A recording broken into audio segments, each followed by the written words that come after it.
নাস্তিক তো তারা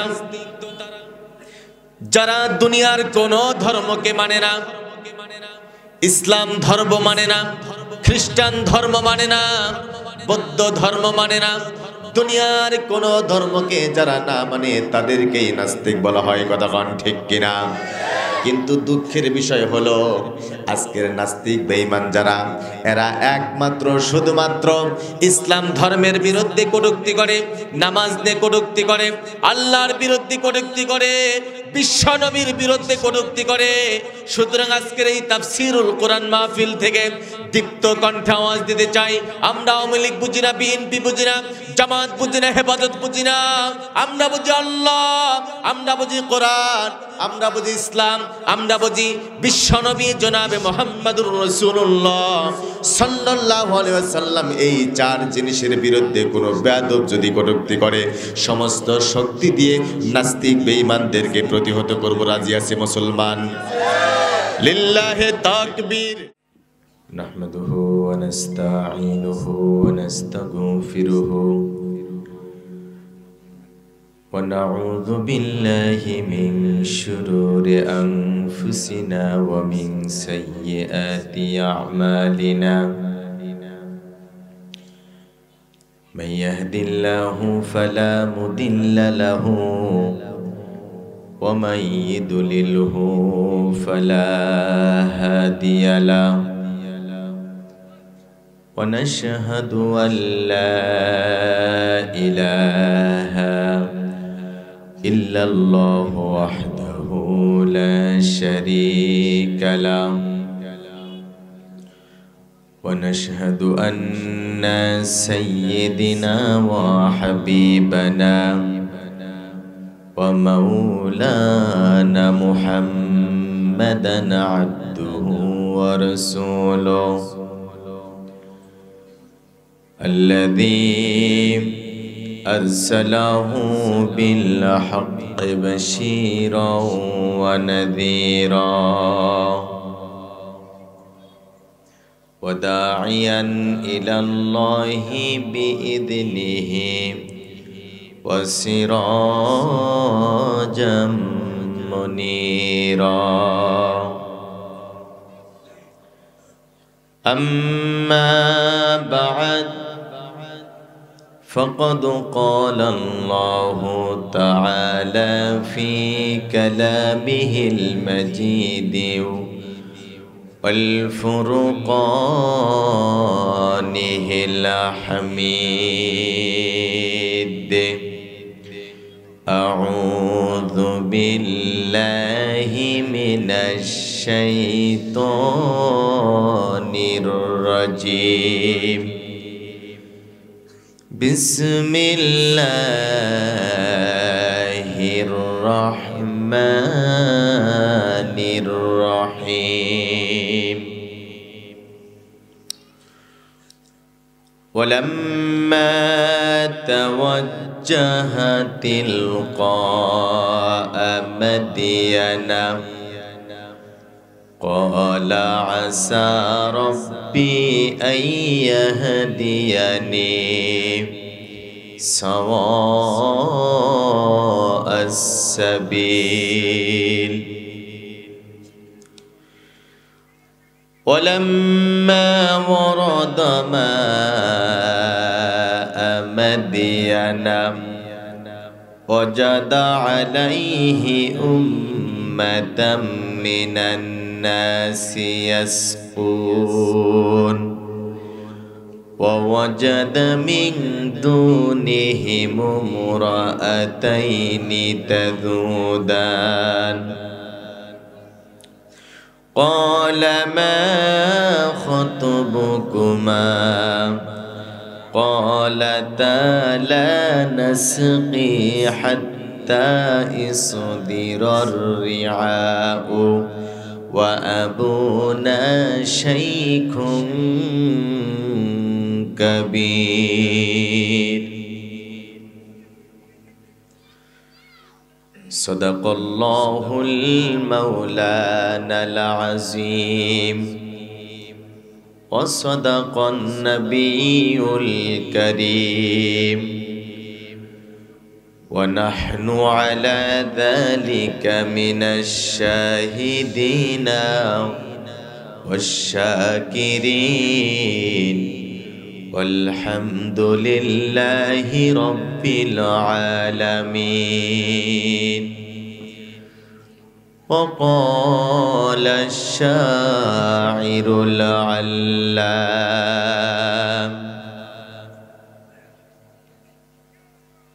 সে বিভীষিকাময় মহাদিনে তোমার প্রতিবেশী করে নিও মালিক তুমি জান্নাতে তোমার কাছে আমায় একটি ঘর বানিয়ে দিও একটি ঘর বানিয়ে দিও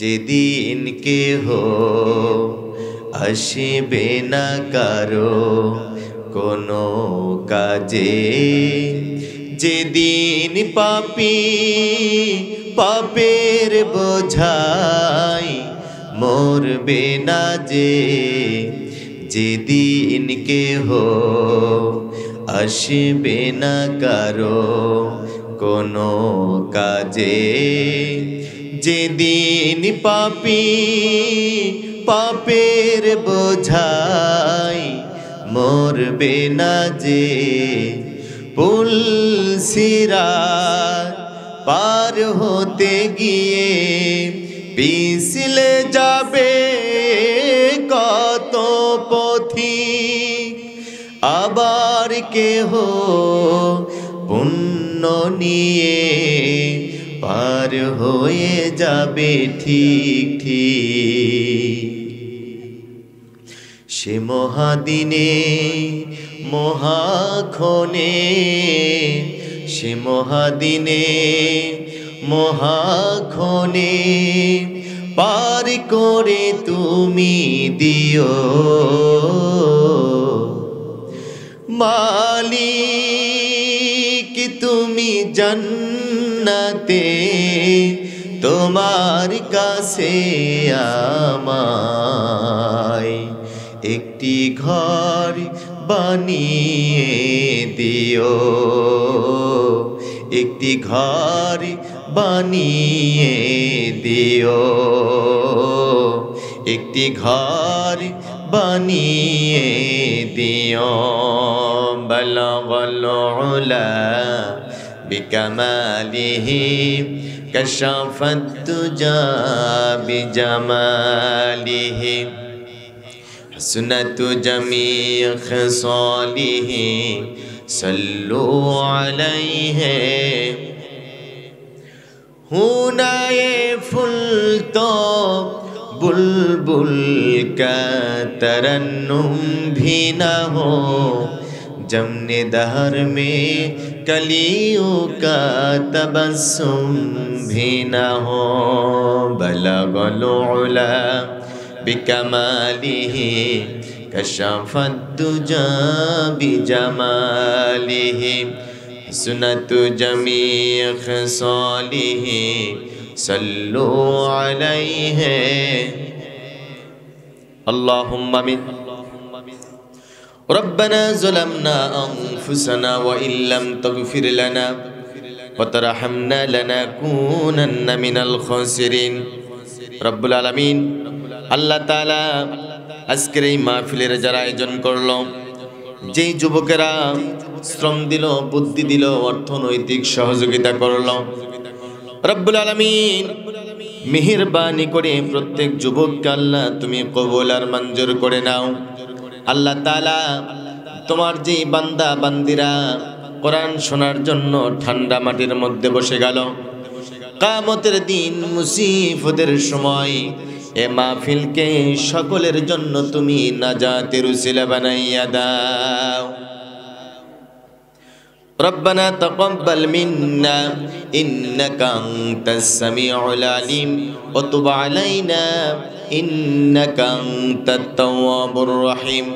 সুবহানা রাব্বিকা রাব্বিল ইজ্জাতি আম্মা ইয়াসিফুন ওয়া সালামুন আলাল মুরসালিন ওয়ালহামদুলিল্লাহি রাব্বিল আলামিন। ওয়া জাআল আখিরা কালিমাতিনা ইনদাল মাউত লা ইলাহা ইল্লাল্লাহু মুহাম্মাদুর রাসূলুল্লাহ। লা ইলাহা। পশ্চিম গোমাতলি দক্ষিণ পাড়া ইসলামী একতা সংস্থার উদ্যোগে চতুর্থতম তাফসিরুল কোরআন মাহফিল। আজকের এই মাহফিলের সম্মানিত সভাপতি, সামনে উপস্থিত বিভিন্ন এলাকা থেকে আগত স্বাগত সম্মানিত ইসলাম প্রিয় তৌহিদি জনতা, এদেশের হীরা খচিত রত্নরাজি, অরুণ পথের তরুণ দল, বিপ্লবী চেতনায় উজ্জীবিত উদ্ভাসিত জাতির কর্ণধার, বাংলার দামাল ছেলে, সুপ্রিয় যুবক ভাইরা, অতি আদরের কচি ও কাচারা, জবানিকার অন্তরালে, আজকের মাহফিলের অন্যতমা মহিলা শ্রোতা, অনন্য গুণে গুণান্বিতা সম্মানিতা শ্রদ্ধেয়া মা ও বোনেরা, সকলে মিলে যে মহান আল্লাহ পাক দয়া করে মেহেরবানি করে মাজালিসুল কোরআন, মাজালিসুল্লাহ, কোরআনুল কারীমের মাজলিস হচ্ছে আল্লাহর মাজলিস। জোরকান সুবহানাল্লাহ। যে আল্লাহ পাক আমাদেরকে দয়া করে মেহেরবানি করে কোরআনুল কারীমের মাজলিসে বসার মতো, কোরআন থেকে কিছু কথা শোনার মতো, আমার মতো ক্ষুদ্র গোলামকে আপনাদের সামনে কিছু কথা বলার মতো যে আল্লাহ পাক তৌফিক দান করলেন, সে আলিশান দরবারে হৃদয়ের সবটুকুন ভালোবাসা উজাড় করে দিয়ে কালিমাতুশ শুকর আদায় করছি, বলছি আলহামদুলিল্লাহ। প্রিয় ভাইরা আমার, আল্লাহর শুকরিয়া আদায় করলে লাভ আছে না নাই? আছে না নাই? আপনারা কি কথা বলতে পারেন? কথা বলতে হবে আমার সাথে। আল্লাহর নবী রাহমাতুল লিল আলামিন মসজিদে নববীর মধ্যে নামাজ আদায় করতেছেন। এমন সময় মসজিদে নববীর মধ্যে নামাজের সময় আল্লাহর নবীর সাহাবা নামাজের মধ্যে একটু প্রশংসা বাড়িয়ে বললেন। আল্লাহর নবী নামাজ শেষ করে সাহাবাকে ডাকতে বলল, আমার সাহাবা শোনো, আমার কোন সাহাবা আল্লাহর প্রশংসা একটু বাড়িয়ে বাড়িয়ে বললা।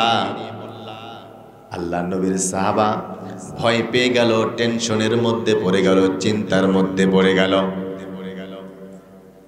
আমার নবী ডাকদা বললেন, ও আমার সাহাবা শোনো, ভয় পেও না, টেনশন করো না, চিন্তা করো না। কারণ হলো আমি নবী যা জানি তুমি তা জানো না, আমি যা দেখি তুমি তা দেখো না, আমি যা শুনি তুমি তা শোনো না। তুমি যখন আল্লাহর প্রশংসা একটু বাড়িয়ে বাড়িয়ে বলতেছিলে, আসমানের 30 জন ফেরেশতা তোমার আমল নামায় কে কত বেশি নেকি দান করবে তার জন্য প্রতিযোগিতা করতেছে। মুসলমান বলবেন, সকালবেলা প্রশংসা হবে কার? একসাথে বলতে হবে, সকালবেলা প্রশংসা হবে কার? দুপুরবেলা কার? বিকালবেলা কার?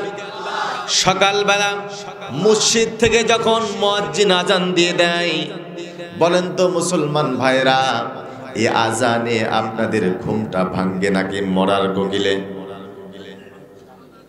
কিসে? আমাদের মমতা সাফাজে বলছিল, আমাদের ঘুম ভাঙ্গায় গেল রে মরার কোকিলে। আপনাদের ঘুম ভাঙ্গে আজানে নাকি মরার কোকিলে? আজানকে এক শ্রেণীর নাস্তিক বেঈমান শব্দ দূষণ বলে। নওয়াজুবিল্লাহ বললেন না? আচ্ছা ভাইরা, আজানকে যারা শব্দ দূষণ বলে তারা মানুষ নাকি জানোয়ার? মানুষটা জানোয়ার নাকি জানোয়ারের চাইতে নিকৃষ্ট? কেউ যদি নাস্তিক হয়, ইমানদারের কিছুই যায় আসে না, কথা কোন ঠিক কিনা? নাস্তিক তো তারা যারা দুনিয়ার কোন ধর্মকে মানে না, ইসলাম ধর্ম মানে না, খ্রিস্টান ধর্ম মানে না, বৌদ্ধ ধর্ম মানে না, দুনিয়ার কোন ধর্মকে যারা না মানে তাদেরকেই নাস্তিক বলা হয়, কথা কোন ঠিক কিনা? কিন্তু দুঃখের বিষয় হলো আজকের নাস্তিক বেঈমান যারা, এরা একমাত্র শুধুমাত্র ইসলাম ধর্মের বিরুদ্ধে কটূক্তি করে, নামাজ নিয়ে কটূক্তি করে, আল্লাহর বিরুদ্ধে কটূক্তি করে, বিশ্ব নবীর বিরুদ্ধে কটূক্তি করে। সুতরাং আজকের এই তাফসীরুল কোরআন মাহফিল থেকে দীপ্ত কণ্ঠে আওয়াজ দিতে চাই, আমরা আওয়ামী লীগ বুঝি না, বিএনপি বুঝি না, জামাত বুঝি না, হেফাজত বুঝি না, আমরা বুঝি আল্লাহ, আমরা বুঝি কোরআন, আমরা বুঝি ইসলাম, আমরা বুঝি বিশ্বনবী জনাবে মুহাম্মদুর রাসূলুল্লাহ সাল্লাল্লাহু আলাইহি ওয়াসাল্লাম। এই চার জিনিসের বিরুদ্ধে কোনো বেয়াদব যদি কটূক্তি করে, সমস্ত শক্তি দিয়ে নাস্তিক বেঈমানদেরকে প্রতিহত করব। রাজি আছে মুসলমান? লিল্লাহে তাকবীর, লিল্লাহে তাকবীর।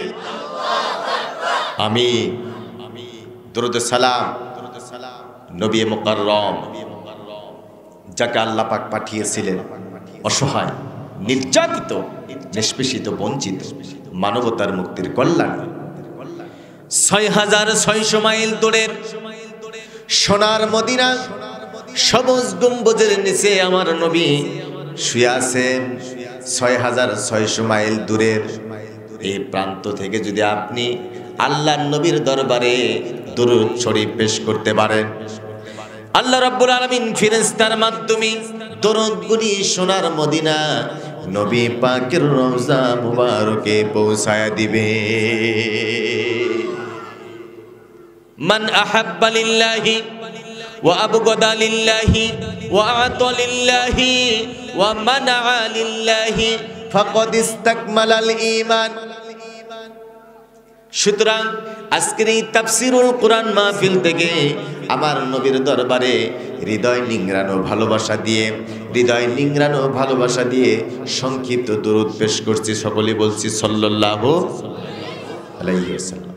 প্রিয় ভাইরা আমার, কোরআনুল কারীমের মাহফিল, তাফসীরুল কোরআন মাহফিল, এই কোরআন চেনা যাবে না, বোঝা যাবে না আমার নবীকে ছাড়া, আর বিশ্ব নবীকে চেনা যাবে না কোরআন ছাড়া।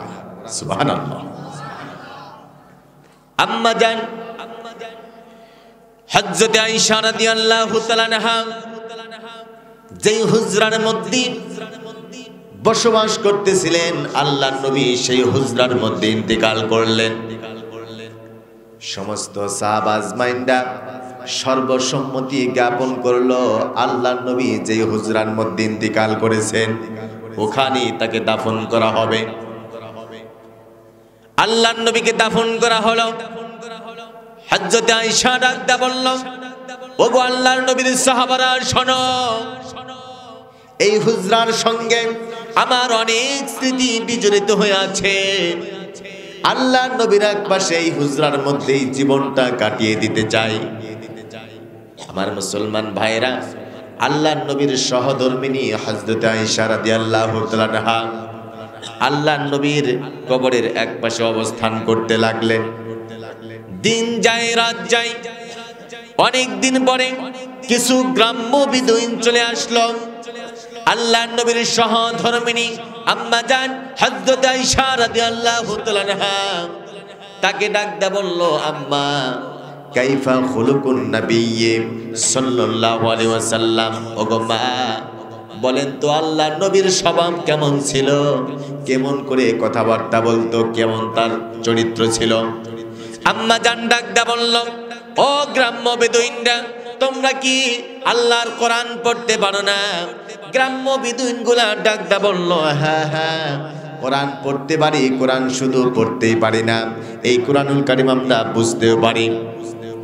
আম্মা জান ডাকতে বলল, যদি আল্লাহর কোরআন পড়তে পারো, যদি আল্লাহর কোরআন বুঝতে পারো, তাহলে আল্লাহ নবীর চরিত্র সম্পর্কে, স্বভাব সম্পর্কে নতুন করে কোনো প্রশ্ন করার দরকার নাই। জলিলুল কদর সাহাবারা বলতো, ও আল্লাহর নবীর সাহাবারা শোনো, তোমরা যদি জীবন্ত কোরআন দেখতে চাও, যেই কোরআন কথা বলতে পারে, যেই কোরআন হাঁটতে পারে, চলতে পারে, যেই কোরআন যুদ্ধের ময়দানে যাইতে পারে, ইমামতি করতে পারে, যেই কোরআন খানা পিনা করতে পারে, রাষ্ট্র পরিচালনা করতে পারে, এমন কোরআন তোমরা যদি দেখতে চাও আল্লাহর নবীর দিকে তাকিয়ে তাকিয়ে দেখে না। কোরআনুল কারীমের মধ্যে যা আছে আমার নবীর মধ্যেও তা আছে। সুবহানাল্লাহ, আল্লাহু আকবার। ছোট্টবেলায় জানতে পেরেছি, শুনতে পেরেছি পরশ পাথর। আপনারা শুনছেন? পরশ পাথর লোহায় লাগলে লোহা কি হয়ে যায়? স্বর্ণ হয়ে যায়, ঠিক কিনা? কিন্তু আজও পর্যন্ত আপনারা কেউ পরশ পাথর দেখছেন? পরশ পাথর দেখছেন? আসলে পরশ পাথর বলতে এই পৃথিবীতে কিছুই নাই। এটা একটা মিথ্যা কথা, বানোয়াট কথা, গল্পের কথা, সাহিত্যের কথা, দার্শনিকের কথা, কবির কথা। পরশ পাথর বলতে এই পৃথিবীতে কিছুই না। কিন্তু বিশ্বকবি আল্লামা ইকবাল মাহমুদ বলে দিয়েছেন, উতার কারে গারে হেরাসে সুয়ে গো মায়া এক নস খায়ে কিমিয়া সাথ লায়া।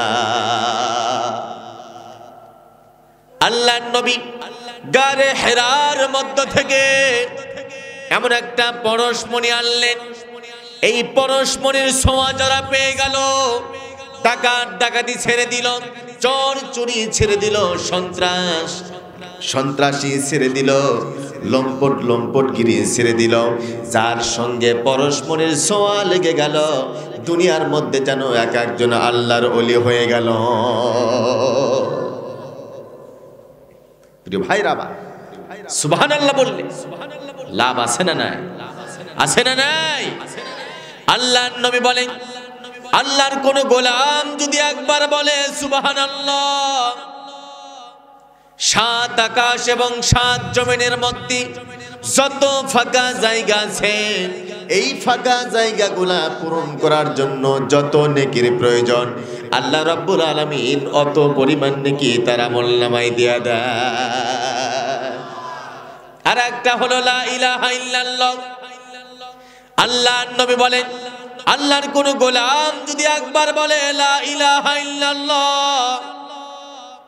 7 আকাশ এবং 7 জমিনের মধ্যে যত জড় পদার্থ আছে, পাহাড় পর্বত নদী নালা খাল বিল মহাসমুদ্র, চন্দ্র সূর্য গ্রহ নক্ষত্র, সমস্ত বস্তু যদি একটি পাল্লার মধ্যে রেখে দেওয়া যায়, অপর পাল্লায় যদি কালেমাটা রেখে দেওয়া যায়, সমস্ত বস্তুর চাইতে কালেমার ওজনটাই ভারী হয়ে যাবে। সেই কালেমার সঙ্গে আমরা আছি না না? আছি না নাই? কালিমা দিয়ে মিছিল করবো, রাজি আছি না নাই?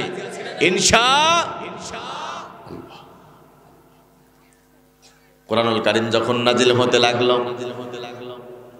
দুষ্ট কাফির বেঈমান গোলাম আমার নবীকে বলতে লাগলো, মুহাম্মদ তুমি যা বলো সব বানিয়ে বলো। আমার নবী সহ্য করতে পারলেন না, আল্লাহ পাক সহ্য করতে পারলেন না। আল্লাহ পাক জানিয়ে দিলেন, আমি ইয়াকুলু নাফতারাহু কুল ফাতু বিসূরাতিম মিন মিথলিহি ওয়াদউ মান ইসতাতা'তুম মিন দুনিল্লাহি ইন কুনতুম সাদিকিন। আল্লাহু আকবার। অনেকে চিন্তা করতেছে, বক্তা যখন বলবে নারায়ে তাকবীর, আমরা যদি বলি আল্লাহু আকবার, সাইড থেকে যে ধরে বসে এই বুঝি রাজাকার। এই ভয় কি আপনাদের আছে? এই ভয় আছে? কারণ হলো আমার যখন জন্ম হয়েছিল, আমার ডান কানের মধ্যে আল্লাহর নাম, বাম কানের মধ্যে আল্লাহর নাম। মুয়াজ্জিন যখন আজান দিয়ে দেয়, আল্লাহু আকবার বলে আজান দিয়ে দেয়। ইমাম সাহেব যখন নামাজের মধ্যে দাঁড়িয়ে যায়, আল্লাহু আকবার বলে নামাজে দাঁড়িয়ে যায়। আমার জীবন নামক ঘড়ির কাঁটা যখন বন্ধ হয়ে যাবে, ইমাম সাহেব বলেন তো আল্লাহু আকবার বলে নামাজ শুরু করবে, কতক্ষণ ঠিক কিনা?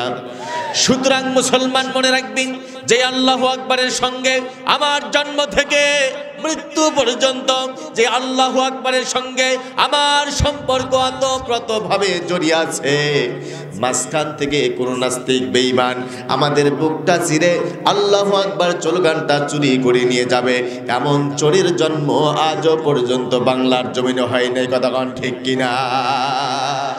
আল্লাহ পাক সহ্য করতে পারলেন না, আমার নবীকে জানায় দিলেন, ও নবী, ওগো মুহাম্মদ সাল্লাল্লাহু আলাইহি সাল্লাম, ওই কাফির বেঈমানদেরকে বলে দাও, আমি কোনো মাদ্রাসায় পড়ি নাই, কোনো মক্তবে পড়ি নাই, কোনো ইউনিভার্সিটিতে পড়ি নাই, তোমাদের মধ্যে অনেকগুলি জ্ঞানী গুণী পণ্ডিত আছে, আমার কথা যদি তোমরা বিশ্বাস না করো, আমার মতো ছোট্ট একটা সূরা, ছোট্ট একটা আয়াত তোমরা বানিয়ে আনো।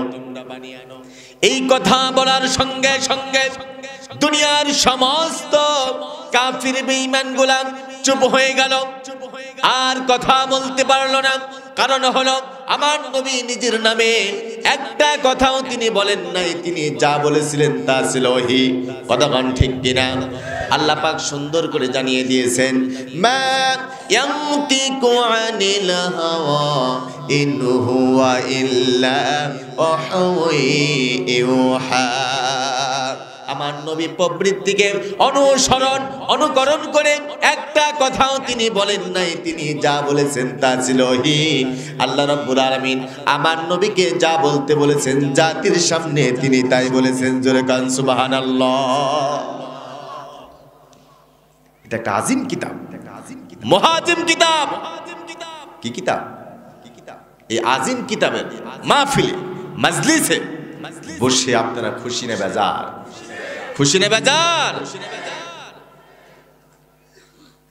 আলোচনা যতক্ষণ চলবে আপনারা থাকবেন নাকি ভাগবেন? আমার কথা কি বুঝতে পারেন?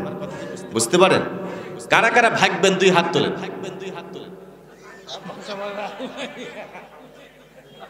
সবাই ভাগবেন? আমাকে রেখে চলে যাবেন? চলে যাবেন? আল্লাহু আকবার। মহাব্বতে হাত উঠে গেছে, ঠিক কিনা? আপনারা থাকবেন, আমি জানি।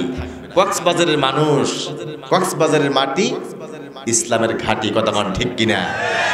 অনেকেই কয় ইসলাম থাকবে না, আছে না নাই? আছে না নাই? ইসলাম থাকবে না মানে এদেশ মুসলমানের দেশ, ইসলামের দেশ, আলেম ওলামার দেশ, কোরআনের দেশ। মুসলমানের এই দেশে ৩৬০ আউলিয়ার বাংলাদেশে, হাজার হাজার শহীদের রক্তে ভেজা জমিনের বাংলাদেশে ইসলাম থাকবে, কোরআন থাকবে, আলেম ওলামা থাকবে। টুটিও টুমরো বাংলার জমিনে নাস্তিক বেঈমান থাকতে পারবে না।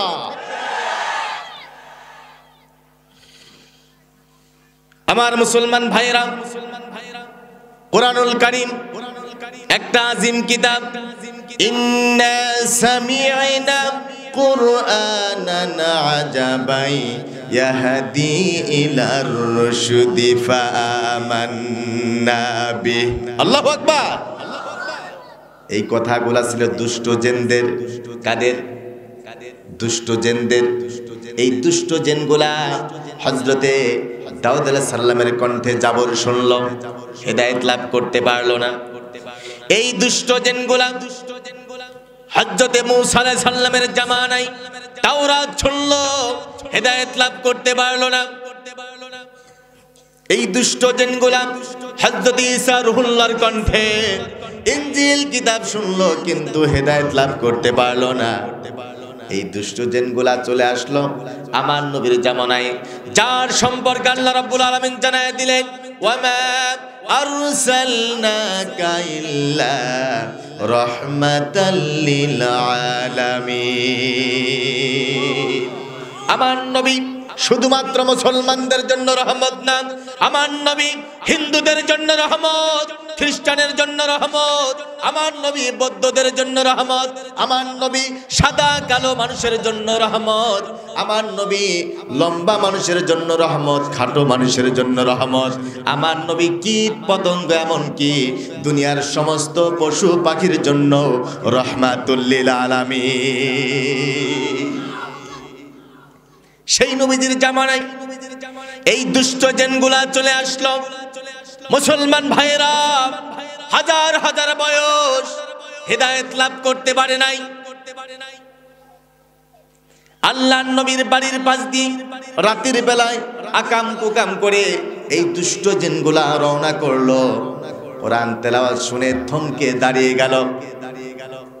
যে আবু জেহেল, আবু লাহাব, সাইবা, মুগিরা সারাদিন সারা রাত আমার নবীকে কষ্ট দিত, যন্ত্রণা দিত। ওই আবু জেহেল, আবু লাহাব, সাইবা, মুগিরা, আবু সুফিয়ান আল্লাহ নবীর মধুর কণ্ঠে কোরআন তেলাওয়াত শোনার জন্য বিশ্ব নবীর বাড়ির পাশে লুকিয়ে লুকিয়ে দাঁড়িয়ে থাকতো। এত মধুর কণ্ঠ, এত মধুর কণ্ঠ আমার নবীর। এই দুষ্ট জিনগুলা কোরআন তেলাওয়াত শুনে থমকে দাঁড়িয়ে গেল। একজন জিন অপর জিনকে ডাক দেয়া বলছে, ভাই আমরা হযরত দাউদ আলাইহিস সালামের কণ্ঠে জাবর শুনলাম, এত মজা পাইলাম না, আনন্দ পাইলাম না, তৃপ্তি পাইলাম না। মুসা আলাইহিস সালামের কণ্ঠে তাওরাত শুনলাম, ঈসা রুহুল্লাহর কণ্ঠে ইনজিল শুনলাম, এত মজা পাইলাম না।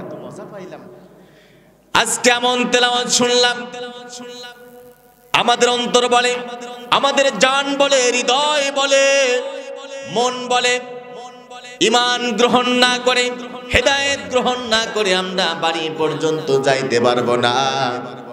সমস্ত দুষ্ট জিনগুলা আল্লাহর নবীর হাতের মধ্যে হাত দিয়ে সবাই ঘোষণা দিয়ে দিল, আশহাদু আল্লা ইলাহা ইল্লাল্লাহু ওয়াহদাহু লা শারীকা লাহু ওয়া আশহাদু আন্না মুহাম্মাদান আবদুহু ওয়া রাসূলুহু।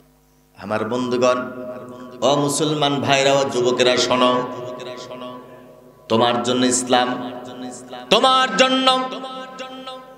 তুমি যদি চাও ইসলাম কায়েম হয়ে যাবে, তুমি না চাইলে ইসলাম কায়েম হতে পারবে না। এই জন্য যুবকদেরকে আল্লাহর কোরআন থেকে শিক্ষা নিতে হবে, আল্লাহর দ্বীন থেকে শিক্ষা নিতে হবে। ও যুবকেরা শোনো, হযরতে খাব্বাব বিন আরাদ রাদিয়াল্লাহু তাআলা আনহু ডাকদা বলল, ইয়া রাসূলুল্লাহ, ইয়া হাবিবাল্লাহ, আপনি বললেন কোরআন যারা মানবে, কোরআন যারা পড়বে, কোরআনের প্রতি ঈমান যারা আনবে, তাদের কোনো ভয় নাই, তাদের কোনো টেনশন নাই। কিন্তু ইয়া রাসূলুল্লাহ, যেদিন থেকে কোরআন মানা শুরু করলাম, যেদিন থেকে আল্লাহর প্রতি ঈমান আনলাম, সেই দিন থেকে আমাদের প্রতি অত্যাচার শুরু হয়ে গেল, নির্যাতন শুরু হয়ে গেল। আল্লাহর নবী অসন্তুষ্ট হয়ে গিয়ে বলল, ওগো খাব্বাব শোনো, বনি ইসরাইলের মানুষেরা আল্লাহর দ্বীন মানার কারণে, আল্লাহর তাওহীদ মানার কারণে ওই কাফির বেঈমানগুলা লোহার চিরুনি দিয়ে গোস্তগুলিকে আলাদা করে দেওয়া হতো, জীবন্ত মানুষের উপরে করাত চালায় দিয়ে দ্বিখণ্ডিত করে দেওয়া হতো। এত কষ্ট দেওয়ার পরে, এত যন্ত্রণা দেওয়ার পরে সেই যুগের একজন দ্বীন প্রেমিক, আল্লাহ প্রেমিককে, ইসলাম প্রেমিককে দিন থেকে, ইসলাম থেকে এক চুল পর্যন্ত কেউ সরিয়ে দিতে পারে না। আজকের এই তাফসীরুল কোরআন মাহফিল থেকে দীপ্ত কণ্ঠে আওয়াজ দিতে চাই, আমাদেরকে যতই মারা হোক, ধরা হোক, রিমান্ডে নিয়ে অত্যাচার করা হোক, ফাঁসির মঞ্চে ঝুলিয়ে দেওয়া হোক, ওয়াল্লাহি ওয়াল্লাহি আল্লাহ নামের শপথ করে বললাম, ইসলাম থেকে, দিন থেকে, আল্লাহর বিধান থেকে, আল্লাহর কোরআন থেকে এক চুল পর্যন্ত কেউ সরিয়ে দিতে পারবে না, পারবে না। কথা বলেন ঠিক না ঠিক? আল্লাহর নবী হযরতে খাব্বাবকে ডাকদা বলল, খাব্বাব শোনো, তোমাকে একটা ভবিষ্যৎবাণী করে গেলাম। ও খাব্বাব শোনো, এমন একটা সময় চলে আসবে, একটা ষোড়শী সুন্দরী, সুনয়না, সুদর্শনা একটা যুবতী মেয়ে একা একা রওনা করবে, তার একটা আত্মীয় বাড়িতে যাইবে, ভ্রমণ করবে। সোনা দানা গহেনাগাটি, টাকা পয়সা নিয়ে রওনা করবে। চলতে চলতে রাত হয়ে যাবে, একজন যুবক পাওয়া যাবে না, দুষ্ট যুবক পাওয়া যাবে না, যেই দুষ্ট যুবক এই মেয়েটিকে একা একা পেয়ে ধর্ষণ করবে, ইফটিজিং করবে, সম্পদগুলি ছিনিয়ে নিয়ে যাবে। আমার মুসলমান ভাইরা, হযরতে খাব্বাব বিন আরাত লক্ষ্য করলেন এখন তো নবী বেঁচে নাই। একজন ষোড়শী সুন্দরী মেয়ে তার আত্মীয় বাড়িতে যাইবে, অনেকগুলি গহনাগাটি আছে তার কাছে। চলতে চলতে সন্ধ্যা হয়ে গেল। সন্ধ্যার সময় আল্লাহর বান্দি মনে মনে চিন্তা করলো, আহারে আমার কাছে অনেকগুলি সম্পদ আছে, অনেকগুলি গহনাগাটি আছে, কোন দুষ্ট যুবক মনে হয় আমাকে একা একা পেয়ে আমার সম্পদগুলি ছিনিয়ে নিয়ে যাবে, আমার সতীত্ব হরণ করবে, আমাকে ধর্ষণ করবে। এইটা চিন্তা করতেছে আর পথ চলতেছে। চলতে চলতে অন্ধকার হয়ে গেল। এমন সময় নির্জন প্রান্তরে একটা ঘোড়ার পায়ের শব্দ শুনে আল্লাহর বান্দা একটা গাছের আড়ালে বসে পড়লে থরথর করে কাঁপতেছে আর মনে মনে চিন্তা করতেছে, আহারে কোন দুষ্ট যুবক মনে হয় এই ঘোড়ার থেকে নামবে, আমার সতীত্ব হরণ করবে, আমাকে ধর্ষণ করবে, আমার সম্পদগুলি ছিনিয়ে নিয়ে যাবে। আল্লাহর বান্দা ঘোড়ার থেকে নামলেন। ঘোড়ার থেকে নামার পরে আল্লাহর বান্দিকে ডাক দেয়া বললেন, বোন তুমি মনে মনে চিন্তা করতেছো আমি ডাকাত, আমি সন্ত্রাসী করি, আমি চুরি করি, আমি বদমাইশি করি, আমি লম্পট। তুমি আমারে সন্ত্রাসী মনে করলেও করতে পারো, আমারে চোর মনে করলেও করতে পারো, ডাকাত মনে করলেও করতে পারো। না না, আমি সন্ত্রাসী করি না, ডাকাতি করি না, চুরি করি না, বদমাইশি করি না, লম্পটগিরি করি না। এই সমাজের মধ্যে একটা ছোট্ট একটা পরিচয়, ও বোন এই সমাজের মধ্যে আমার ছোট্ট একটা পরিচয়, আমার নাম হলো মুসলমান। বীর মুসলমান ধরওয়াল কোরআন, ফিরিয়ে আনো সেই হারানো সম্মান। বীর মুসলমান ধরওয়াল কোরআন, ফিরিয়ে আনো সেই হারানো সম্মান। নারায়ে তাকবীর, জোরে বলতে হবে, নারায়ে তাকবীর। তোলো তাকবীর ধ্বনি ধরায়া রাখবার। বীর মুসলমান ধরওয়াল কোরআন, ফিরিয়ে আনো সেই হারানো সম্মান। যে আওয়াজ শুনে ওরে মুসলমান ভয়ে কাঁপিত কাফের ও বেঈমান। যে আওয়াজ শুনে ওরে মুসলমান ভয়ে কাঁপিত কাফের ও বেঈমান। দাউরে সেই হুঙ্কার কররে তোল পার, দাউরে সেই হুঙ্কার কররে তোল পার। পাপ দুনিয়া ভেঙে কররে চুরমার। বীর মুসলমান ধরওয়াল কোরআন, ফিরিয়ে আনো সেই হারানো সম্মান। নারায়ে তাকবীর, নারায়ে তাকবীর। তোলো তাকবীর ধ্বনি ধরায়া রাখবার। বীর মুসলমান ধরওয়াল কোরআন, ফিরিয়ে আনো সেই হারানো সম্মান। ফিরিয়ে আনো সেই হারানো সম্মান। ফিরিয়ে আনো সেই হারানো সম্মান। ফিরিয়ে আনো সেই হারানো সম্মান। লিল্লাহি তাকবীর। মুসলমান, মুসলমান কাকে বলে? আল্লাহ রাব্বুল আলামিন জানায় দিলেন, ওয়ামান আহসানু কাওলাম মিম্মান দাআ ইলাল্লাহি ওয়া আমিলা সালিহান ওয়া ক্বালা ইন্নানি মিনাল মুসলিমিন।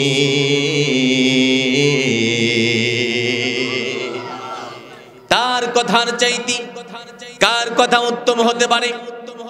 যে ব্যক্তি বলে come back to Allah, come back to Quran, come back to Islam, come back to মুহাম্মাদুর রাসূলুল্লাহ সাল্লাল্লাহু আলাইহি ওয়াসাল্লাম, তার কথার চাইতে আর কার কথা উত্তম হতে পারে? আর আমলে সোয়ালে করে। আমলে সোয়ালের ডিজিটাল তাফসীর হলো অন্যায়ের বিরুদ্ধে প্রতিবাদ করা। কি করা? অন্যায়ের বিরুদ্ধে প্রতিবাদ করা। মুসলমান বলেন তো অন্যায়ের বিরুদ্ধে প্রতিবাদ করলে বিপদ আছে না নাই? আছে না নাই? সত্য কথা বলতে গেলে যেতে হবে কারাগারে, এই আতঙ্কবাজি বিশ্বের ঘরে ঘরে, সত্য কথা বলতে গেলে যেতে হবে কারাগারে। এই আতঙ্কবাজি বাংলার ঘরে ঘরে, জালিমি শাহের করি না ভয়, তাতেও যদি মোর মরণ হয়, তাতেও যদি মোর জীবন যায়। কথা বলেন ঠিক কিনা? মুসলমান, মুসলমান কাকে বলে? একটা 500 টাকার নোট হাতের মধ্যে নিবেন, দেখবেন টাকার প্রথমে 4টা লাইন আছে। কয়টা লাইন? একটা হলো বাংলাদেশ ব্যাংক, দ্বিতীয় লাইন চাহিবা মাত্র ইহার বাহককে, তৃতীয় লাইন যত টাকা তত টাকা বড় অক্ষরে দিতে বাধ্য থাকিতে হইবে। এর দ্বারা প্রমাণ হয়ে গেল টাকার বাহক আমি আপনি না, টাকার বাহক হলো বাংলাদেশ ব্যাংক। বাংলাদেশ ব্যাংক যখন চাবে, যেভাবে চাইবে এই টাকা দিতে বাধ্য থাকিতে হইবে। কথা কোন ঠিক কিনা? সুতরাং এর দ্বারা বোঝা গেল আমি আপনার জীবনের বাহক হচ্ছে আল্লাহ। আমার জীবন যখন যাবে, যেভাবে চাইবে এই জীবনটা দিতে বাধ্য থাকিতে হইবে। কথা কোন ঠিক কিনা? আর একটা বোঝেন, 1000 টাকার নোট আপনি বাজারে নিয়ে গেলেন। ও মুসলমান ভাইরা, দোকানদারকে বললেন ভাই 5 কেজি চাউল দাও, 2 কেজি তেল দাও, 1 কেজি ডাউল দাও। 1000 টাকার নোট নাও। 1000 টাকার নোট নিয়ে দোকানদার দেখতে পেল টাকার একদিকে ছাপ আছে আর একদিকে ছাপ নাই। এই টাকাকে কি বলা হয়? জাল টাকা। যারা বললেন না তারা মনে হয় জাল টাকার ব্যবসা করে। টাকার একদিকে ছাপ আছে আর একদিকে ছাপ নাই, এই টাকা কি বলা হয়? জাল টাকা চলে। টাকার একদিকে ছাপ আছে আর একদিকে ছাপ নাই, এই টাকা যেমন জাল টাকা, এই টাকা যেমন চলে না। তুমিও একদিকে ইসলাম মানবা আর একদিকে মানবা না, তুমিও জাল মুসলমান। কথা কোন ঠিক কিনা? সুতরাং তোমার মতো জাল এবং ভুয়া মুসলমানের জন্য যুগে যুগে মুসলমানেরা, হক্কানি আলেম ওলামারা বিপদের মধ্যে পড়েছে, মুসিবতের মধ্যে পড়েছে। কথা কোন ঠিক কিনা?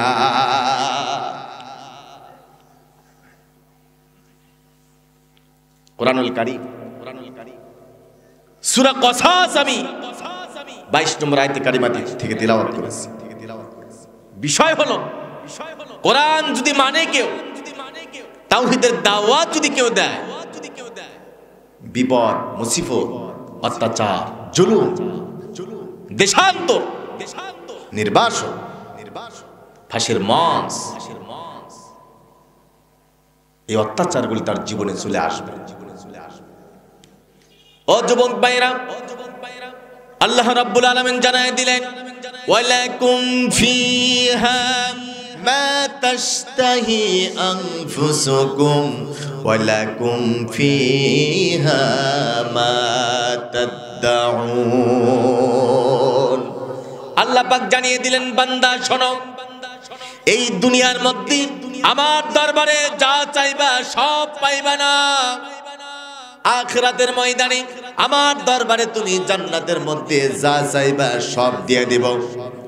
কিন্তু যুবকেরা মনে রাখবা, এই দুনিয়ার মধ্যে আল্লাহর দরবারে কিছুই যদি না পাও, তারপরেও তোমাকে সিদ্ধান্ত গ্রহণ করতে হবে তুমি ইসলামের পক্ষে থাকবা নাকি বিপক্ষে থাকবা। কথা কন না কেন?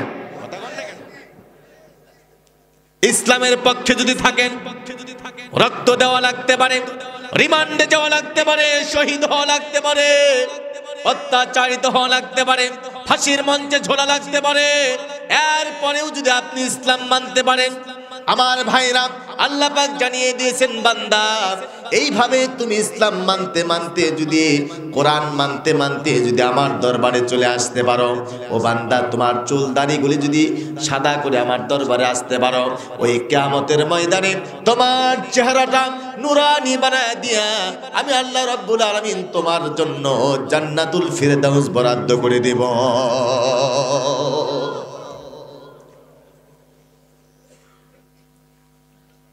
আমার মুসলমান ভাইরা, কোরআনুল কারীম যারা শুনবে তারা ঈমানদার, মুমিন, ঠিক কিনা? সবার কি কোরআনুল কারীমের হক কথা ভালো লাগে? ভালো লাগে? কিছু মুসলমান আছে চুলকানি মার্কা মুসলমান, কথা কয় না? আছে না নাই? আচ্ছা ভাইরা, যাদের শরীরে চুলকানি আছে এরা যদি বেগুন খায়, বেগুন বোঝেন? বেগুন খেলে চুলকানি বাড়বে না কমবে? বাড়বে না কমবে?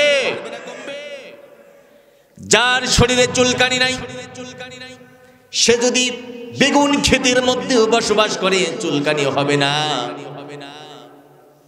আমার মুসলমান ভাইরা, সুতরাং এই সমাজের মধ্যে যারা মুনাফিক মার্কা মুসলমান, ওদের সামনে যখন আল্লাহর কোরআনুল কারীমের হক কথাগুলি বলা হয় চুলকানি বেড়ে যাবে। আমি আলাউদ্দিন বিন সাইদ কেন, মিজানুর রহমান আজহারি কেন, আল্লামা তারেক মনোয়ার কেন, আল্লামা দেলোয়ার হোসেন সাইদি কেন, আসমান থেকে যদি আল্লাহর ফেরেশতা এনেও যদি তাদের সামনে তাফসীর করানো যায় ওদের চুলকানি বাড়বে কিন্তু চুলকানি কমবে না। আল্লাহ পাক জানিয়ে দিয়েছেন ওয়া ইযা তুলিয়াত আলাইহিম আয়াতুহু যাদাতুহুম ঈমানাও ওয়া আলা রাব্বিহিম ইয়াতাওয়াক্কালুন। ঈমানদার যারা, মুমিন যারা, মুত্তাকি পরহেজগার যারা, তাদের সামনে যখন আল্লাহর কোরআনুল কারীমের হক কথাগুলি আলোচনা করা হয়, তাফসীর করানো যায়, ওদের ঈমানটা বেড়ে যায়।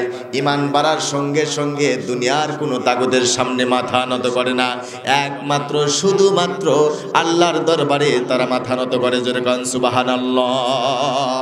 মুসলমান মনে রাখবেন, যেই মাথা ফজরে, যেই মাথা জোহরে, যেই মাথা আসরে, যেই মাথা মাগরিবে, যেই মাথা এশার নামাজের মধ্য দিয়ে 5 বারের জন্য আল্লাহর সামনে মাথা নত হয়ে যায়, আল্লাহি আল্লাহি আল্লাহ নামের শপথ করে বললাম, সেই মাথা দুনিয়ার কোনো তাগুতের সামনে নত হতে পারে না।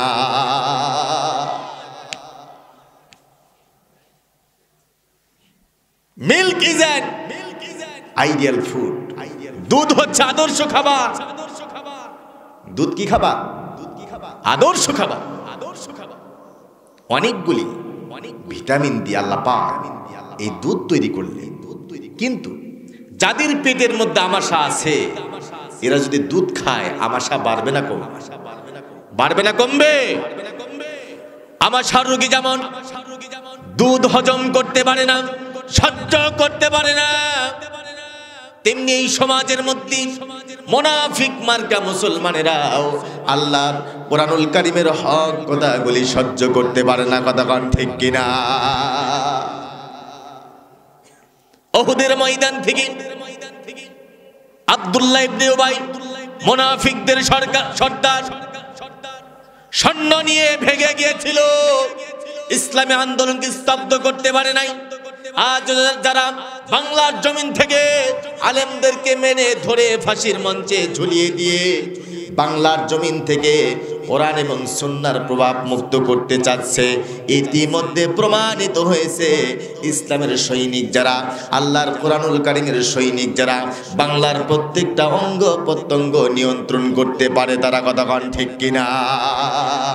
মুসলমান মনে রাখবেন, অত্যাচার যতই হচ্ছে, বদর যুদ্ধের সৈনিকেরা, উহুদ যুদ্ধের সৈনিকেরা, তাবুক যুদ্ধের সৈনিকেরা গর্জে উঠতেছে বাংলার জমিনে পথ পথ করে কালিমার পতাকা উড্ডীন করার জন্য সিদ্ধান্ত নিচ্ছে। কথা কোন ঠিক কিনা? আমরা সেই মুসলমান, সেই মুসলমান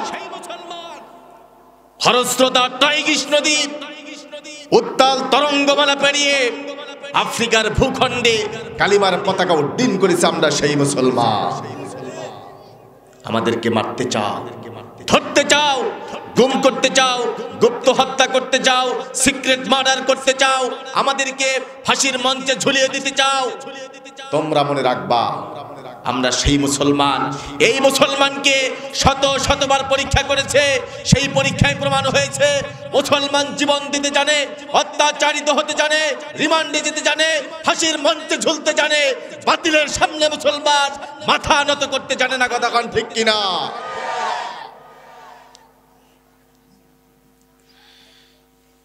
আমার মুসলমান ভাইরা,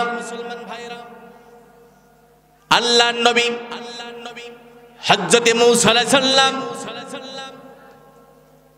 এক কিপ্তিকে শাসন করার জন্য একটা চর দিয়েছিলেন।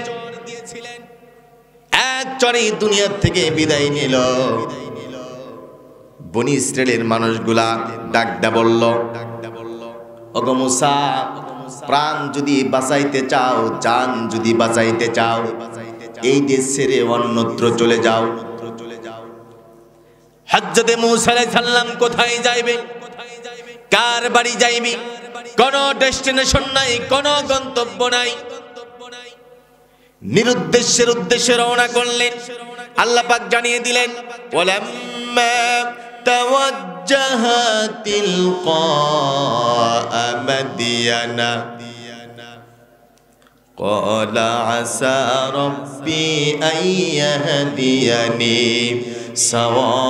সাওয়াআস সাবিল। আল্লাহর নবী হযরতে মূসা আলাইহিস সালাম একমাত্র শুধুমাত্র আল্লাহর দরবারে ভরসা করলেন। বললেন, আয় আল্লাহ, আমি রওনা করলাম নিরুদ্দেশ্যের উদ্দেশ্যে, মেহেরবানি করে আমার জন্য সুন্দর একটা রাস্তা, সুন্দর একটা পথ দেখায় দাও। বলেন তো মুসলমান ভাইরা, ভরসা কার উপরে? কার উপরে? জীবনে বিপদ হবে, মুসিবত হবে, অত্যাচার হবে, জুলুম হবে, নির্যাতন হবে, দেশান্তর হবে, সর্বাবস্থায় একমাত্র শুধুমাত্র বলেন তো মুসলমান, আকাশের দিকে দুইটা হাত উত্তোলন করে বলেন, ভরসা হবে কার উপরে? একসাথে বলতে হবে, ভরসা হবে কার উপরে? আল্লাহ পাকের উপরে।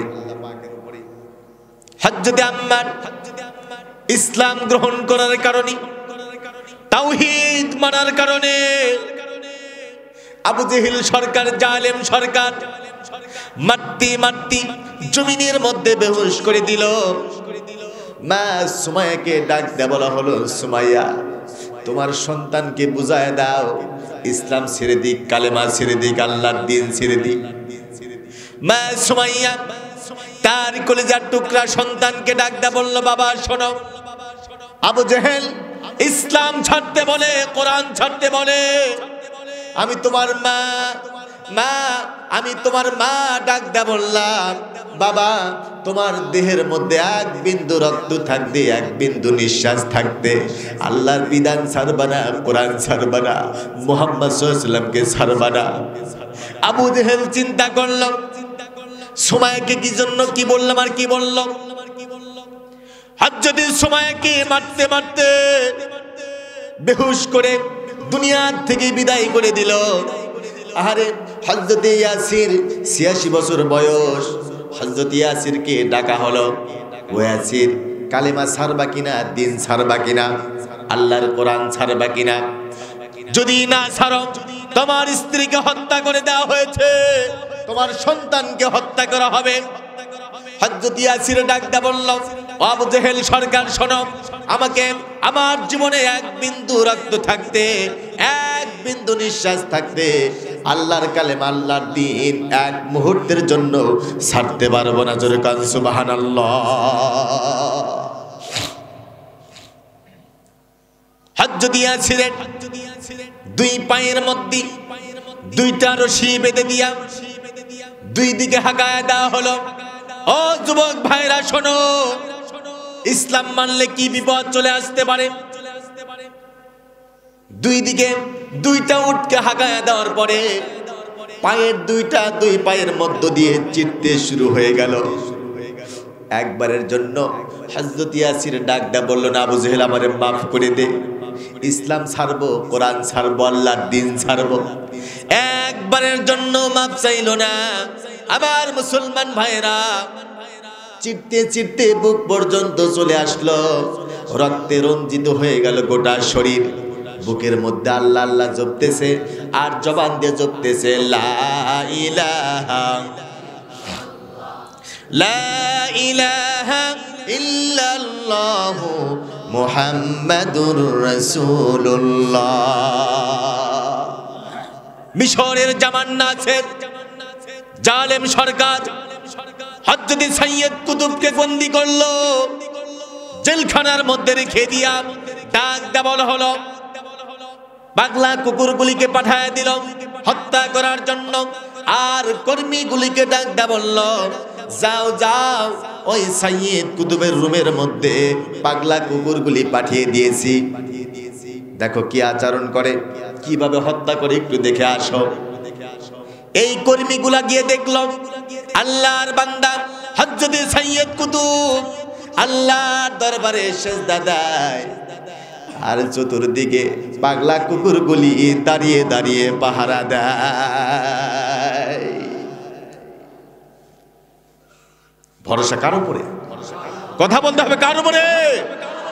ইরানের খোমেনি, তখনও দমিনি, আমেরিকা বলেছিল, ও খোমেনি, কোরআন যদি না ছাড়ো, আল্লাহর দিন যদি না ছাড়ো, আল্লাহর বিধান যদি না ছাড়ো, আল্লাহর সংবিধান যদি না ছাড়ো, আমরা খাবার দাবার বন্ধ করে দিব, ঔষধপত্র বন্ধ করে দিব। হযরত খোমেনি ডাক দেয়া বলেছিল, ও কাফেরেরা, আমেরিকার সাদা কুত্তা রাখাদেরকে খাবার দিবি না ভয় দেখাস? আমরা তো সেই মুসলমান, যেই মুসলমান আল্লাহর বিধানে, আল্লাহর হুকুমে একটা মাস আমরা এমনিতেই রোজা রাখি, প্রয়োজন হলে আল্লাহর দ্বীনের জন্য, আল্লাহর কোরআনের জন্য, আল্লাহর সংবিধানের জন্য সারা জীবন আমরা রোজা রাখবো, বাতিলের সামনে মাথা নত করব না। আমার দেশের মুসলমানেরা ইমানের জন্য, কোরআনের জন্য, আল্লাহর দ্বীনের জন্য ফাঁসির মঞ্চে বিজয়ের মুস্কি হাসি হেসে ফাঁসির রশি গলায় দিয়া দুনিয়া থেকে বিদায় নিয়েছে, বাতিলের সামনে মাথা নত করে না। মোরা কামানের মুখোমুখি দাঁড়িয়ে আল্লাহু আকবার বলবো, আসুক না যত বাধা, যত ঝড় সাইক্লোন, রাসূলের পথে মোরা চলবই। আল্লাহু আকবার। এ জীবনে বাজি রেখে দিনের নিশান মোরা বাংলার আকাশে ওড়াবই। আমাদের দেহে বাই জিহাদি রক্ত, প্রাণে প্রাণে বিপ্লবী ঝংকারে তাকবীর তাকবীর, বাতিলের মসনদ কত ভেঙে করেছি যে চুরমার, কত ভেঙে করেছি যে চুরমার। এই সেই অবনত আল্লাহর কাছে তবু নয় কোনো তাগুতের কাছে, শহীদি কাফেলা যাবে জানি একদিন মকসুদ মঞ্জিলে পৌঁছে, মকসুদ মঞ্জিলে পৌঁছে। আমাদের ছোট হৃদয়ে, আল্লাহু আকবার, আমাদের ছোট হৃদয়ে রাসূলের প্রেম ছবি আঁকবই। আসুক না যত বাধা, যত ঝড় সাইক্লোন, রাসূলের পথে মোরা চলবই। এ জীবনে বাজি রেখে দিনের নিশান মোরা বাংলার আকাশে ওড়াবই। কথা কোন ঠিক কিনা? মুসলমান আজকে বাংলাদেশে, বাংলার জমিন লাল সবুজের বাংলাদেশ, এই লাল সবুজের বাংলাদেশকে নিয়ে ইহুদি খ্রিস্টানেরা চক্রান্ত করতেছে। আমার দেশের মুসলমান, আমার দেশের ইসলাম, আমার দেশের আলেমদেরকে নিয়ে, কোরআন নিয়ে গভীর ষড়যন্ত্র করতেছে। কথা কান ঠিক কিনা? সুতরাং আজকের এই তাফসিরুল কোরআন মাহফিলে দীপ্ত কণ্ঠে আওয়াজ দিতে চাই, স্বাধীনতার মাস বাংলাদেশের এই স্বাধীনতার মাসে বাংলাদেশকে স্বাধীন করার জন্য কয়েক লক্ষ মানুষ জীবন দিয়েছে, প্রয়োজন হলে আরো কয়েক লক্ষ মানুষ জীবন দিবে। তারপরে বাংলার জমিনে বোম্বে, ইন্ডিয়া, আমেরিকা, ব্রিটেনের এজেন্ডা বাংলার জমিনে বাস্তবায়ন করতে দেওয়া হবে না, হবে না। কথা বলেন ঠিক নেবে ঠিক?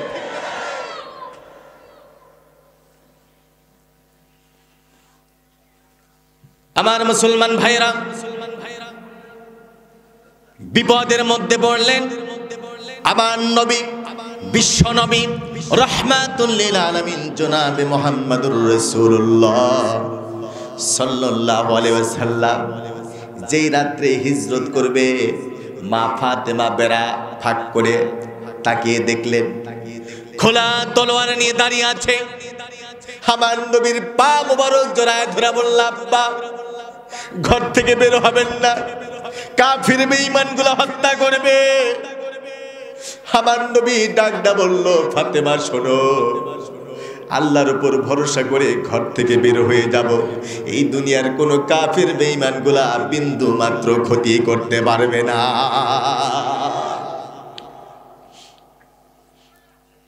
আল্লাহর নবীর মেয়ে ফাতেমা ডাকডা বলল, আব্বা হিজরত করে চলে যাবে, কাফির বেঈমানগুলো আপনাকে না পেয়ে আমাকে হত্যা করবে, আমার প্রাণের স্বামী আলীকে হত্যা করবে। আল্লাহর নবী বললেন, না না ও ফাতেমা, আমি তোমাকে আর আলীকে আল্লাহর দরবারে সুপর্দ করে গেলাম। আল্লাহ পাক যদি সাহায্য করে এই কাফির বেঈমানগুলা বিন্দু মাত্র ক্ষতি করতে পারবে না। যাকে হত্যা করার জন্য এত ষড়যন্ত্র, এত চক্রান্ত করা হলো, ওই লোকটা এখনো বেঁচে আছে, আর যারা চক্রান্ত করলো দুনিয়ার থেকে তারা হালাক হয়ে গেছে। কথা বল না কেন? আমার মুসলমান ভাইরা ও যুবক ভাইরা শোনো, তাওহীদের দাওয়াত দেওয়ার কারণে ইব্রাহিম আলাইহিস সালাম মুসলিম জাতির পিতা। মুসলিম জাতির পিতার নাম কি? কথা কয় না কেন? নাকি আর কেউ আছে? যেভাবে বলতেছেন আপনি আরো কেউ আছে মনে হয়। মুসলিম জাতির পিতা হযরত ইব্রাহিম আলাইহিস সালাম। আল্লাহ পাক বললেন, আসলিম, আত্মসমর্পণ করো, মাথা নত করে দাও। হযরত ইব্রাহিম আলাইহিস সালাম একবারের জন্য কোনো যুক্তি উপস্থাপন করলেন না। কার সামনে করব, এখন করব না পরে করব, না করলে কি হবে, তিনি একবারও যুক্তি উপস্থাপন করলেন না। সঙ্গে সঙ্গে তিনি ঘোষণা দিয়ে দিলেন, আসলামতু লিরাব্বিল আলামিন। আত্মসমর্পণ করলাম, মাথা নত করলাম সেই মহান আল্লাহ রাব্বুল আলামিনের দরবারে, যিনি তামাম পৃথিবীর জমিনের মালিক। জোরে কান সুবহানাল্লাহ। সেই ইব্রাহিম আলাইহিস সালাম এমন বিপদের মধ্যে পড়ে গেলেন। ও যুবক ভাইরা শোনো, এমন বিপদের মধ্যে পড়ে গেলেন, একটা রাষ্ট্রের সমস্ত জনগণ, সমস্ত প্রশাসন, সমস্ত বন্ধু বান্ধব, আত্মীয় স্বজন, এমনকি তার পিতা ডাকদা বলল, আরাগিবুন আনতা আন আলিহাতিয়া ইব্রাহিম লা ইল্লাম তানতাহি লা আরজুমান্নাকা ওয়াহজুরনি মালিয়া। ওগো ইব্রাহিম, আমাদের মূর্তির বিরুদ্ধে যদি কথা বলো, যদি স্লোগান দাও, আমাদের ধর্মের বিরুদ্ধে যদি কটূক্তি করো, পাথর দ্বারা আঘাত করতে করতে তোমার জান, তোমার জীবন আমি শেষ করে দেব। মুসলমান ভাইরা, একজন সন্তান যদি মার্ডার করে ফাঁসির মঞ্চে ঝোলার আগে বাবা 5 বিঘা 2 বিঘা 4 বিঘা সম্পত্তি বিক্রি করে হলেও সন্তানকে ফাঁসির মঞ্চ থেকে বাঁচার জন্য চেষ্টা করে। কথা বলেন ঠিক কিনা? কিন্তু ইব্রাহিম আলাইহিস সালামের বিরুদ্ধে তার বাবা চলে গেল। হযরত ইব্রাহিম আলাইহিস সালাম তিনি চিন্তা ভাবনা করে ঘোষণা দিয়ে দিলেন, ওয়াকালা ইন্নী যাহিবুন ইলা রাব্বি সায়াহদিন।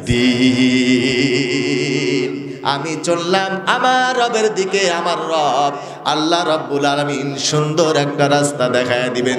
চিল্লায় বলেন সুবহানাল্লাহ। মুসলমান ভাইরা বলেন তো, ভরসা কার উপরে? একসাথে বলতে হবে, ভরসা কার উপরে? আমরা করব কার উপরে? সবাই বললেন না। কার উপরে? সবাই আল্লাহর প্রতি ভরসা করে, কিন্তু কিছু কিছু সময় ল্যাংটা বাবা, দয়াল বাবা, সালা বাবা, জটালা, এদের দেখলে কায় থায় পড়ি, শীত হয়ে পড়ি, এমন পাবলিক আছে না নাই? আছে না নাই? এত বড় বড় মোষ দেখলে মনে হয় ইরিদানের গোস, গায়ে দেয় লাল চট, মাথায় বেঁধেছে জট, উকুন যা থাকে, তেল দেয় না, শ্যাম্পু করে না, উকুন যা থাকে প্রমোশন পাইয়া সব সার্ভ পাওয়া যায়। আছে না নাই? গায়ের শরীরে গন্ধে 10 হাতের ভিতরে আর যাওয়া যায় না। এদেরকে আবার পীর মানে। কিয়ামতের দিন কিরামান কাতিবিন করবে আমায় যখন অভিযোগ, বলবো আমি ছিলাম দয়াল বাবার লোক। দয়াল বাবার খাওয়া থাকবে? কথা কন না কেন? নাকি আপনারা দয়াল বাবার লোক? দয়াল বাবার খাওয়া থাকবে? খাওয়া থাকবে। আমার মুসলমান ভাইয়েরা, হযরত ইয়াকুব আলাইহিস সালাম রাতের বেলায় স্বপ্ন দেখলাম, আমার কলিজার টুকরা সন্তান ইউসুফকে বাঘে আক্রমণ করল। নবীদের স্বপ্ন তো স্বপ্ন না, ইশারাতুম মিন ইনদিল্লাহ। নবীদের স্বপ্ন তো স্বপ্ন না, আল্লাহর তরফ থেকে একটা ইশারা। সকাল হতে না হতেই তার 10 জন সন্তান হাজির হয়ে গিয়া বলল, বাবা ও আব্বা, ইউসুফকে আমাদের সঙ্গে পাঠায়া দেন। ইউসুফ আমাদের সঙ্গে যাবে, খেলাধুলা করবে, আনন্দ করবে, দৌড়াদৌড়ি করবে। আমার মুসলমান ভাইরা, আল্লাহর নবী ইয়াকুব আলাইহিস সালামের দিলের মধ্যে একটা ধাক্কা দিয়া উঠল। আরে রাতের বেলায় স্বপ্ন দেখলাম, আমার কলিজার টুকরার সন্তান ইউসুফকে বাঘে আক্রমণ করলো, আর সকালবেলা আমার সন্তানা ইউসুফকে মাঠের মধ্যে নিতে চায়, ইউসুফও যেতে চায়। এমন একটা হেজিটেশনের মধ্যে পড়ে মনির অনিচ্ছা সত্ত্বেও ইউসুফ আলাইহিস সালামকে যাওয়ার জন্য অনুমতি দিলেন। আমার মুসলমান ভাইরা, আল্লাহর নবী ইউসুফ আলাইহিস সালাম আনন্দের চোটে লাফাইতে লাফাইতে রওনা করলেন। চোখের আড়াল হওয়ার আগে আবার ডাকলেন, বাবা শোনো, আমার পাশে বসো। পাশে বসায়া ইয়াকুব আলাইহিস সালাম ইউসুফ আলাইহিস সালামকে বললেন, বাবা আমার পাশে তুমি বসো, তুমিও যাইতে চাও, তোমার ভাইরাও নিতে চায়। ওই মাঠের মধ্যে যাওয়ার আগে তোমার একটা ছোট্ট সবক দিয়ে দেই। কি দিয়ে দেই? সবক দিয়ে দেই। আজকের এই মাহফিল থেকে আপনাদেরকেও একটা সবক নিয়ে বাড়িতে যাইতে হবে। রাজি আছি ইনশাআল্লাহ? ও বাবা, তোমার একটা ছোট্ট সবক দিয়ে দিই। আমাদের হক্কানি পীর সাহেবেরা তাদের মুরিদদেরকে সবক দিয়ে দেয়।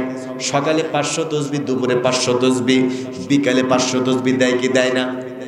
আমার সমাজের মধ্যে এমন কিছু নেতা আছে, সব নেতা না, কিছু নেতা তাদের কর্মীদেরকে সবক দেয়, কারে মারবি, কারে ধরবি, কার ঠ্যাং ভেঙে দিবি।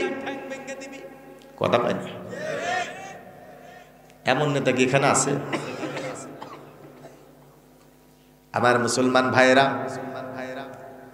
হযরত ইয়াকুব আলাইহিস সালাম তার সন্তানকে সবক দেয়া বললেন, বাবার শোনো, মাঠের মধ্যে যখন যাইবা, মাঠের মধ্যে যাওয়ার পরে যদি কোনো বিপদের মধ্যে পড়ে যাও, যদি কোনো মুসিবতের মধ্যে পড়ে যাও, ওই বিপদ আর মুসিবতের সময় একমাত্র শুধুমাত্র আল্লাহর দরবারে ভরসা করবা।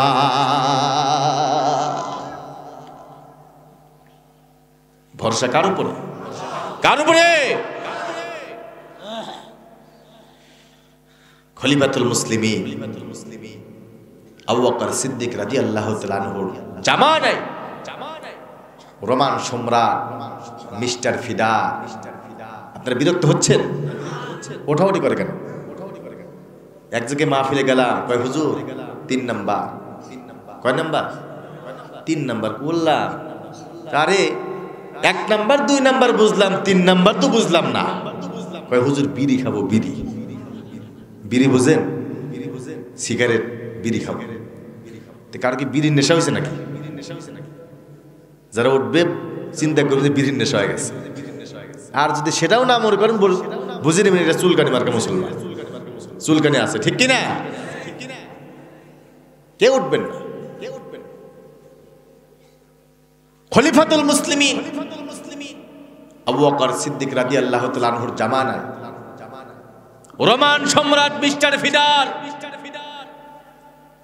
ঘোষণা দিল, ইসলাম থাকবে না, কোরআন থাকবে না, আল্লাহর নাম থাকবে না। এই ঘোষণা যারাই দিয়েছে তারাই লাঞ্ছিত হয়েছে, বঞ্চিত হয়েছে, হায় প্রতিপন্ন হয়েছে। কথা কোন ঠিক কিনা?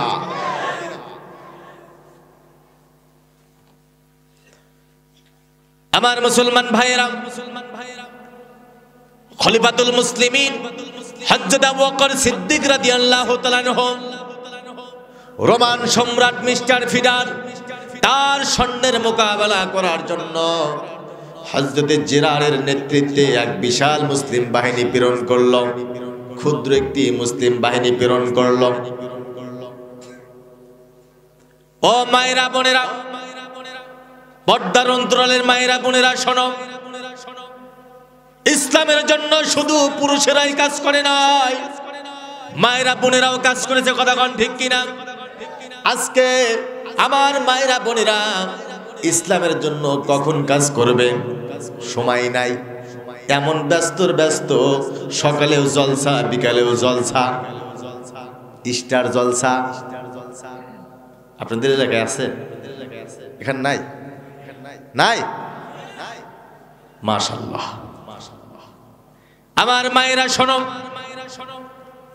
মদিনার 30 জন মেয়ে, যুবতী মেয়ে, যাদের বয়স ছিল 20 থেকে 22 বছর, সরসী সুন্দরী সুনয়না, এই 30 জন মেয়েদের নেত্রী ছিল হযরতে খাওলা। হযরতে জেরারের কাছে একটা পত্র লিখলো, ও জেরার, যেই কাফের বেঈমান ইসলাম থাকবে না, কোরআন থাকবে না, আল্লাহর বিধান থাকবে না, ওই কাফের বেঈমানের সঙ্গে আমরা যুদ্ধ করতে চাই। আমরা মেয়ে মানুষ, অবহেলা করবেন না, ওই কাফের বেঈমানদের সঙ্গে আমরা মেয়েরাও যুদ্ধ করতে চাই। জোরে কোন আল্লাহু আকবার। আমার মুসলমান ভাইরা, অনুমতি প্রদান করা হলো। এই 30 জন মেয়ে রওনা করলো। চলতে চলতে দাজলা নদী পেয়ে গেল। দাজলা নদীর ওই পারে কাফের বেঈমানগুলো আছে, ওখান থেকে ক্ষুদ্র বাহিনী পাঠিয়ে দিল। একটা ছোট্ট যুদ্ধ হয়ে গেল। এই যুদ্ধে মুসলমান বাহিনী সাময়িকের জন্য পরাজয় বরণ করল। হযরত জেরার রাদিয়াল্লাহু তাআলা আনহু পিছু টান দিয়ে চিন্তা করলো, আমাদের সৈন্য আরো বাড়াইতে হবে। মদিনার দিকে রওনা করল। দুঃখের বিষয় হলো, এই মদিনার 30 জন মেয়ে, সরসী সুন্দরী, যাদের বয়স ছিল মাত্র 20 থেকে 22 বছর, এই যুবতী মেয়েগুলা কাফের বেঈমানদের কাছে বন্দী হয়ে গেল। একটা তাঁবুর মধ্যে তাদেরকে রেখে দেওয়া হয়েছে। তাঁবুর মধ্যে একদিন যায়, 2 দিন যায়, কোনো খানা পিনা নাই, শুধুমাত্র দাজলা নদীর পানি পান করে জীবন ধারণ করতেছে। যেই সূরা আপনাদের সামনে আলোচনা করতেছিলাম, সূরাটির নাম হলো কসস। আল্লাহর নবী মুসা আলাইহিস সালাম আল্লাহর প্রতি ভরসা করে রওনা করবেন। কোথায় যাইবেন, কার বাড়ি যাইবেন, আল্লাহ পাক কেমন করে আশ্রয় দিবে, বিশাল একটা লম্বা চওড়া ঘটনা, যা মুসলমানদের জন্য শিক্ষণীয় করে রাখলেন। হযরতে খাওলার ঘটনা এখন বলা সম্ভব না, যেহেতু সময় কম। আমার মুসলমান ভাইয়েরা, আল্লাহর নবী মুসা আলাইহিস সালাম রওনা করলেন। চলতে চলতে মাদাইন পেয়ে গেলেন। এই মাদাইনে যাওয়ার পরে বিশাল একটা মাঠ দেখতে পেলেন। মাঠের কোণে একটা বিশাল কুয়া, কুয়ার সাইডে 2 জন সরসী সুন্দরী সুনয়না সুদর্শনা 2 জন যুবতী দাঁড়িয়ে আছে। বারবার মুসা আলাইহিস সালামের দিকে বারবার তাকায়। আল্লাহর নবী মুসা আলাইহিস সালাম ভয় পেয়ে গেলেন, টেনশনের মধ্যে পড়ে গেলেন। এটা গোয়েন্দা বিভাগের লোক কিনা, ফেরাউনের গোয়েন্দা কিনা? কারণ হলো মুসলমান মনে রাখবেন, যেই রাষ্ট্রের সরকার জালেম, যেই রাষ্ট্রের সরকার ভালো না, ওই রাষ্ট্রে একজন মূলা চুরির অপরাধে ফাঁসি হয়ে যায়। কথা কয় না কেন? মূলা চেনেন? মূলা চেনেন? মূলা চুরির অপরাধে ফাঁসি হয়ে যায়, আর একজন 7-8টা খুন করে জামায়াদর পায়। আল্লাহর নবী মুসা আলাইহিস সালামের মনের মধ্যে একটা ভয় ছিল, কোন দিক থেকে মনে হয় ফিরাউনের প্রশাসন আমারে গ্রেফতার করবে, আমারে নিয়ে যাবে। আমার বন্ধুগণ, আল্লাহর বান্দা হযরত মুসা আলাইহিস সালাম আহারে এই মেয়ে দুইটার কাছে চলে আসলো। ক্বালা মা খাতুবুকুমা, ওগো আল্লাহর বান্দি, তোমাদের কি প্রবলেম, কি সমস্যা? তোমরা এখানে কি করো, কি জন্য এখানে থাকো? আমি একজন মুসাফির মানুষ, তোমরা যদি থাকো আমি থাকতে পারবো না, আর আমি থাকলে তোমরা থাকতে পারবো না। কারণ হলো শয়তান এসে ওয়াসওয়াসা দিবে, কুমন্ত্রণা দিবে, কুপরামর্শ দিবে, জিনা সংগঠিত হতে পারে। দেখেন নবী রাসূলদের চরিত্র কত সুন্দর, জোরে কান সুবহানাল্লাহ। আমাদের নেতাদের, সব নেতা না, কিছু নেতার চরিত্র দুই রকম। কয় রকম? একটা হলো বাহিরের চরিত্র, একটা হলো ভিতরের চরিত্র। বাহিরে ফিটফাট মাগার, ভিতরে মাশাআল্লাহ, বাহিরে খুব সুন্দর, কিন্তু ভিতরে সদরঘাট। ভিতরটা যদি চিরে দেখানো যেত, ওর মধ্যে আছে মদের কারবার, ইয়াবার কারবার, হিরোইনের কারবার, জেনার কারবার, ব্যভিচারের কারবার, ইসলাম বিদ্বেষের কারবার। কথা কোন ঠিক কিনা? আমার মুসলমান ভাইরা, আল্লাহর নবী মুসা আলাইহিস সালাম এই কথা বলার সঙ্গে সঙ্গে এই দুইজন মেয়ে ডাকদা বলল, ওগো আল্লাহর বান্দা, ও যুবক, টেনশন নিয়েন না, চিন্তা করেন না, আমাদেরকে খারাপ মনে করবেন না, খারাপ চিন্তা করবেন না। এই যে ছাগল ভেড়া দুম্বাগুলিকে দেখা যায়, এই ছাগল ভেড়া দুম্বাগুলিকে পানি পান না করান পর্যন্ত বাড়ি পর্যন্ত যাইতে পারবো না। ওই যে দূরে দেখা যায় রাখালেরা কাজ করতেছে, পরন্ত বিকাল বেলায় রাখালেরা চলে আসবে, এই ঢাকনা উত্তোলন করবে, এই ঢাকনা উত্তোলন করে পানি উঠাবে, চৌবাচ্চার মধ্যে রেখে দেবে। চৌবাচ্চার মধ্য থেকে তাদের ছাগল ভেড়া দুম্বাগুলিকে পানি পান করায়া চলে যাবে। আমার মুসলমান ভাইয়েরা, এই ঢাকনাটা উত্তোলন করার জন্য 15 থেকে 20 জন যুবকের প্রয়োজন হয়। কয়জন? 15 থেকে 20 জন যুবকের প্রয়োজন হয়। আমার মুসলমান ভাইয়েরা, এই জন্য আমরা অপেক্ষা করতেছি, আর মনে মনে চিন্তা করতে পারে আমরা কি জন্য মাঠের মধ্যে আসলাম? মহিলা মানুষ, মেয়ে মানুষ। আজ-জরুরাতু তুবিহুল মাহজুরাত, কারণ হলো জরুরত যদি থাকে তাহলে মেয়েরাও সংসারের জন্য কাজ করতে পারবে। কথা কোন ঠিক কিনা? মেয়েরাও কাজ করতে পারবে। আমার ভাইরা, দুইটা অসমাপ্ত বিষয় শেষ করতে পারলাম না, সেটা হলো খাওলা কিভাবে বন্দির থেকে মুক্তি পাবে, কি ঘটনা, বিশাল একটা লম্বা ঘটনা। এইদিকে মুসা আলাইহিস সালাম কেমন করে আশ্রয় পাবে, কোথায় যাইবেন, কার বাড়ি যাইবেন। তবে এই সংক্ষিপ্ত আলোচনা থেকে আমি একটা সবক, একটা মেসেজ আপনাদেরকে দেব। সেটা হলো, জীবন যতদিন থাকবে ইসলাম মানার ক্ষেত্রে, কোরআন মানার ক্ষেত্রে যদি ঝড় তুফান অত্যাচার জুলুম চলে আসে, মুসলমানের মতো আওয়াজ দিতে হবে। ভরসা হবে কার উপরে? একসাথে বলতে হবে কার উপরে? আল্লাহ পাকের উপরে। আল্লাহ পাক যেন আমাদের জীবনের পরতে জীবনের সর্বাবস্থায় একমাত্র শুধুমাত্র আল্লাহর দরবারে ভরসা করতে পারি, এই প্রত্যাশা রেখেই আমি আমার আলোচনা শেষ করতেছি।